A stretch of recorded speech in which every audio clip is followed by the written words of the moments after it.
Hello, আসসালামু আলাইকুম। আপনি এই ভিডিওটা দেখলে বুঝতে পারবেন যে কিভাবে এত সহজে আপনি বাসায় মিট বক্স বানিয়ে খেতে পারবেন। আসলে আমি অনেকদিন ধরে ট্রাই করছি মিট বক্স বানাবো। কারণ আমাদের বাসায় অনেকেই এগুলো খেতে পছন্দ করে। তো আমার বাসায় তেমন কিছু ছিল না। জাস্ট সসেস, চিকেন আর ফ্রেঞ্চ ফ্রাই করে নিছি। তো এই যে এখানে চিকেনটাকে মেরিনেট করে নিচ্ছি, কিছু বুকের মাংসের পিস। তো এখানে অ্যাজ ইউজুয়াল যে মশলাগুলো দেয়, ওই মশলাগুলো ইউজ করছি আমি। সাথে একটু ময়দা ইউজ করছি। আসলে কর্নফ্লাওয়ারটা দিলে আরো ভালো হতো, বাট তখন আমার মাথায় ছিল না। তো এরপর আমি আ আলুটাকে মেরিনেট করে নিচ্ছি ফ্রেঞ্চ ফ্রাই করার জন্য। তো এগুলো মেরিনেট করার পর আমি কিছুক্ষণ রেস্টে রেখে দিই। এর মধ্যে আমি চুলায় তেল বসিয়ে দিই। তো তেলটা হওয়ার পরেই আমি ফ্রেঞ্চ ফ্রাই দিয়ে নেব। কারণ ফ্রেঞ্চ ফ্রাইটা কিন্তু খুবই আলতোভাবে ভাজতে হবে। মানে আলতো বলতে একটু নরম থাকতে হবে। কারণ ফ্রেঞ্চ ফ্রাই নরমালি আমরা যেটা খাই ওটা অনেক ক্রিসপি হয়। বাট মিট বক্সের জন্য এটা একটু নরম থাকবে।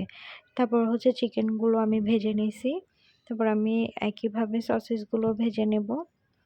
তো এখানে আমি সসেসটাকে গোল, গোল করে ভেজেছি। আমার লম্বা করে দেওয়ার উচিত ছিল। তাহলে অনেকটা গালে লাগতো। তো এখানে আমি মিট বক্সের জন্য সসটা রেডি করে নিচ্ছি। এখানে মেয়োনিজ দিয়ে নিয়েছি। বাসায় একটুখানি মেয়োনিজ ছিল। তাই আমি আর আলাদাভাবে করে বানাইনি। এরপর টমেটো সস দিচ্ছি। এরপর সুইট চিলি সসটা ছিল ওইটা দিয়ে নিছি। এরপর একটু সয়া সসও দিছি। স্বাদে একটু চিনি আর একটু দুধের যে গুঁড়ি দুধটা ইউজ করছি। এতে মেয়োনিজের টেস্টটা খুব ভালো হয়।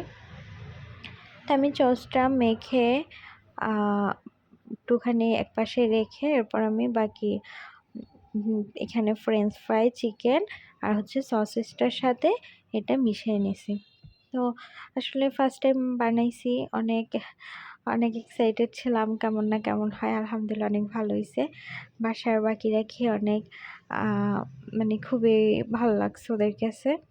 তো সাথে একটু পেঁয়াজ কুচি আর একটু কাঁচামরিচ কুচিও দিয়ে নিছি। তো এটাই হচ্ছে যে আমার সেই মিট বক্সের লুক। আসলে এভাবে আমি আসলে প্রেজেন্টেশনটা ওভাবে ভালো করতে পারি।